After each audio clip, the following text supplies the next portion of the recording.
But the reason that love is the starting point for us as we go out and we minister to people and minister to one another, the reason love is the starting point is because it was his starting point with us. He first loved us. Love is always the starting point. But notice in verse 20 it says, and he arose and came to his father. Notice, but when he was still a great way off. How many of you guys know we were a great way off? I mean, you can be a good person, but even if you're a good person, if you don't have life in Jesus, you're a great way off, right? There's a big gap that needs to be filled. Amen? But notice it says, when he was a great way off, his father saw him. Everybody say, saw him. You were seen. He saw you first. And he's telling you, I saw you, now you go see people. He says he saw him and had compassion. And notice what happened when he has compassion. What is it? Compassion that does what? It causes you to move. He had compassion and he ran and he fell on his neck and he began to kiss him. How many of you see love and compassion does something? It sees people and it doesn't leave them where they're at.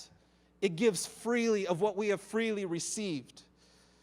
And so the father, I always assume that the reason the father saw him and ran to him is because the father loved and missed him.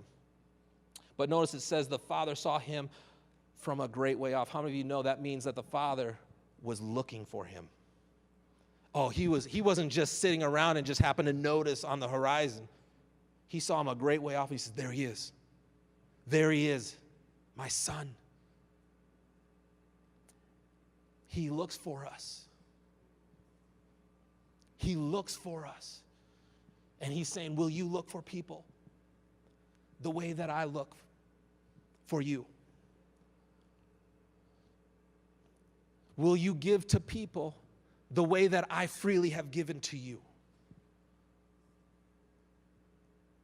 I'm not just trying to talk an emotional message. I really believe that this is what the Lord is. He wants to set some groundwork in us. This is our starting point. This is the beginning. And he's saying, listen, I have great ministries for you.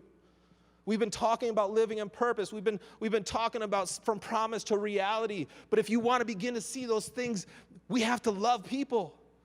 And guess what? Love, no matter how busy you are, there's always a place to love. There's always a place to see. There's always a place to move and to give freely. Amen? Freely you have received, freely give. Amen?